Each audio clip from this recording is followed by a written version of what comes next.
أعزائي المشاهدين، أهلا وسهلا بحضراتكم في حلقة جديدة من برنامج الاقتصاد اليوم.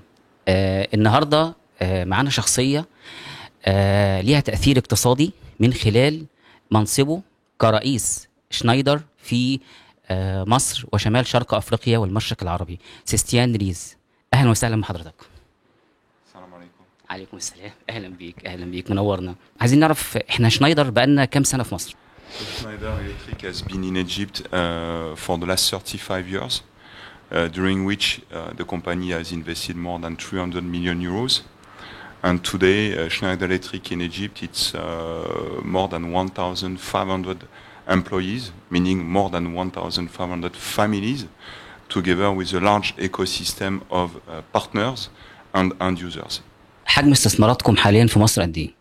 So, as I was saying, over the last 35 years, we've been investing the equivalent of 300 million euros. And yes, we are here to stay and to invest more. Last example is this building where we are, that we have totally refurbished over the last 2 years and that we have just inaugurated. And that is now using all Schneider solution for building management system so that the building is more efficient and more sustainable and profitable. And definitely we are aiming at growing our setup not only for Egypt but also for the region and also region Middle East and Africa and also for the global dimension because we trust that here in Egypt we have the right competencies, the right skills. في شنايدر 35 سنة في مصر. تأثيرها إيه على الاقتصاد المصري على مدار 35 سنة؟ So as I told you, Schneider in Egypt, it's more than 1,500 employees and families. So that's already an impact, a positive impact. Then this is the entire ecosystem of Schneider. So the employees together with the partners, together with the end users, customers. So that's another impact. And if we speak about concrete projects, if I take energy, this is about the DCC project. Which value for the first phase, the first load, the first 4 DCC is 4.6 billion EGP, and the purpose of this project is to digitize the distribution grid in Egypt. Then it's a project in water segment, critical segment, like El Galala, where we are powering the plant, the desalination plant. It's a project in the field of energy again, but renewable energy like Binban solar farm, where we are equipping the collector substation with a Schneider medium voltage switchgear. And it's also about our CSR activity. And I remember about the last project that we have financed that was in Upper Egypt, in the province of Esna and Dandara, where through the project that we have financed, we've been able to create 200 jobs and to improve the income of 1,000 families by providing energy efficient solution so that we can have several cycle of culture so that the families can increase their income. يعني احنا نقدر نقول في مشاركة مجتمعية أكتر من كده؟ We will of course continue what I consider as a duty because it's a way to give back to the country through its population. And where today I am challenging the team, it's first thing first to monitor the progress, the deliverable of the project that we have already executed, to make sure that they are delivering as per expectation, and then if so, to scale it up. So once we have one project that is working, the idea to monitor to make sure that it is indeed delivering. Once it is delivering, it's all about scaling it up and multiplying that. That's the first dimension. And the second dimension is that, yes, we will continue going for more projects like the one we just mentioned, Ensna and Dandara. And we will do as many as we can. Depending on our capabilities. So on the top of the Esna and Dandara project that I had the chance to inaugurate, we have also run several projects, Wadi Silva, Ramla Village, Farfra. So this is what has been done over the last years. Now, we want to scale it up. Typically, Esna and Dandara is one project that, if it is working as per expectation, we call multiply by 10 and having 10 times bigger impact than what we are having today. And I also would like to add to those projects the fact that Schneider is sponsoring the Applied Technical School, which we had the graduation ceremony last week for the first promotion. And obviously, we will continue doing so with the current school that we are sponsoring. And we are also looking at sponsoring new school, likely in Upper Egypt. ازاي بتتعامل مع أزمة الدولار في الفترة الأخيرة، وازاي قادرين نحط حلول للتعامل معاها، أو نتوقع المشاكل أو الأزمات وحط لها حلول. Today, what is very challenging for everyone, I suppose, this is the global shortages together with the logistic issue. Then the high inflation, very high inflation, so the cost rising. Then the forex is a more local topic that I trust we are managing by trying to be as local as possible, meaning having the cost in EGP and selling in EGP. So when we have cost and revenue in same currency, we are to some extent offsetting the forex risk. Yet it's a challenge as such. First solution, to be very resilient, that's for sure. To learn from past experience, and I trust that the team here has learned a lot and has already faced a similar situation in the past, and we have acquired experience, and we are leveraging that experience today. In between, we decided to be as local as possible, leveraging as much as we can the local ecosystem, starting by our factory.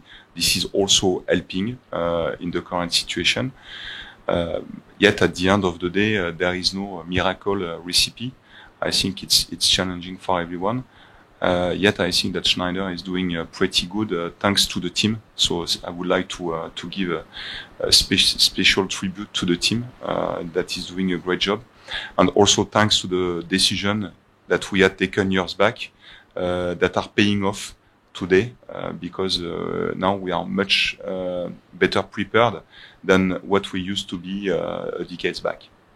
Schneider can go everywhere because when I say everywhere, this is all possible segments, simply because we are the champion for efficiency, and today you need efficiency everywhere. Efficiency in terms of natural resources, starting by energy and then water and so on and so forth. Last example, we've been asked by the Minister of Youth and Sport to support in terms of energy efficiencies their infrastructure, further to the request of His Excellency the President Sisi to the ministers to do energy savings.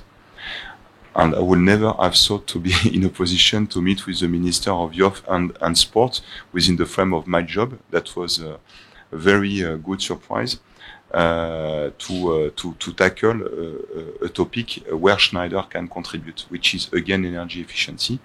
Energy efficiency of the stadium, energy efficiency of the club sports that are consuming electricity for heating, for AC, for pool heating, but also water. And for all that, Schneider does have a solution. For a building to be more efficient, for an hotel to be more efficient, for a shopping mall to be more efficient.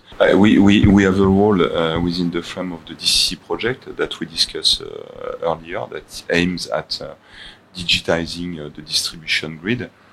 And the Ministry of Energy is a ministry with who we are interacting a lot, and with who we aim at playing a bigger and bigger role. So green hydrogen is a resource same as oil and gas. This is a gas. Our role there for us will not be different than what we are doing for oil and gas segment, meaning that we are there to let's say power the plant in charge of producing this resource, and we'll continue doing that. And I think that green hydrogen as such is definitely something to be investigated further, and that could be a good alternative to oil, for instance. Now that needs to be confirmed, and Schneider will be happy to support whatever move to make the future greener, definitely. To explain the role of Schneider Electric for electro-intensive, because whether it is oil and gas, green hydrogen, or mining and metals, this is electro-intensive segment, and this segment is high consumer of energy to produce and to exploit. Okay, and the role of Schneider there is with regard to energy management on one side, to make sure that for all those factories that are consuming a lot of energy, we are consuming properly and efficiently the energy. And it's also, on the other side, all the process part where Schneider is bringing solutions. So COP27 is a major event for the world, and for Egypt, that is hosting the event on behalf of Africa. And we are contributing to several pillars. The first pillar is the sustainability hub that is going to be in Central Park, and that has been heavily supported by the governor of South Sinai, where we are going to have a hub where we're going to display Schneider solution for sustainability. That's the first pillar. The second pillar is about educational.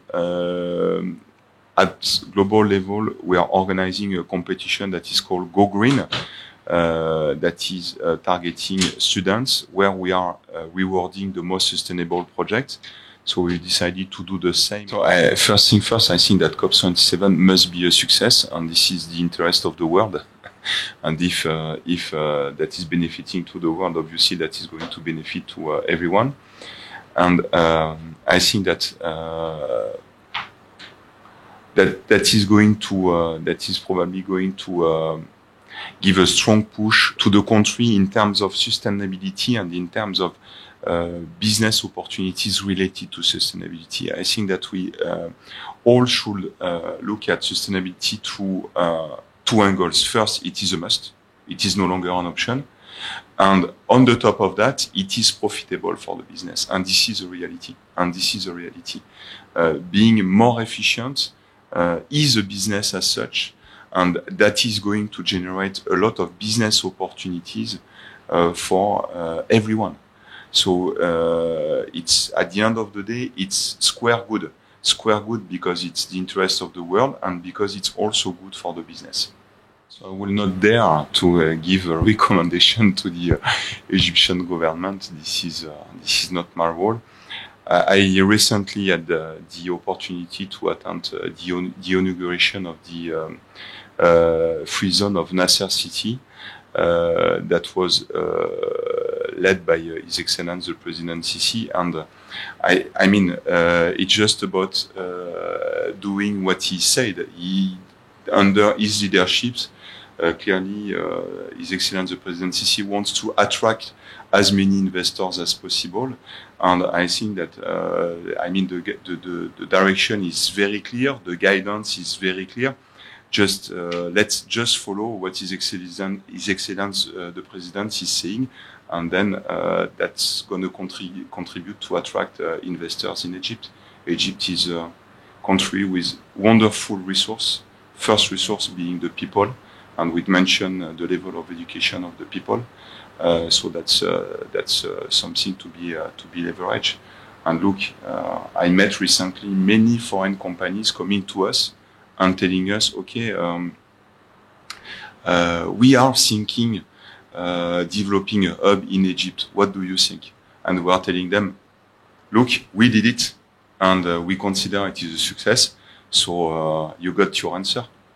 أعزائي المشاهدين، زي ما شفنا شنايدر 35 سنة من الاقتصاد ومن تأثيرها على الاقتصاد المصري، مشروعات، مصانع، محطات طاقة شمسية، وحاليا دلوقتي بيشاركوا في قمة المناخ بثلاث خطط أو مبادرات. شنايدر من الكيانات الاقتصادية العالمية اللي ليها تأثير كبير جدا على الاقتصاد المصري، واللي وجودها في الاقتصاد المصري بيعني ان ده اقتصاد منتعش، وده اقتصاد هيكمل، وهم مصمم ان هو يكمل حتى لو في بعض الازمات، زي احنا يعني زي ما بنقول بعض الازمات الاقتصاديه. لا، هو مصمم ان احنا مكملين مع مصر، وعاملين مبنى خرافي بصراحه احنا قاعدين فيه، مبنى كله اخضر. فوجود كيان زي شنايدر في مصر بالشكل ده، وتمسكه بوجوده في مصر بالشكل ده، واصراره على انه يكمل، وانه يعني يعالج الازمه ويشارك فيها، فدي حاجه بصراحه مبشره جدا. انا كنت حابب ان احنا نعيش مع يعني كيان كبير زي ده، ويمثله سبستيان ريز، رئيس الاقليمي لشنايدر في مصر وشمال شرق افريقيا والمشرق العربي. نشوفكم في حلقه جديده ان شاء الله. شكرا، مع السلامه.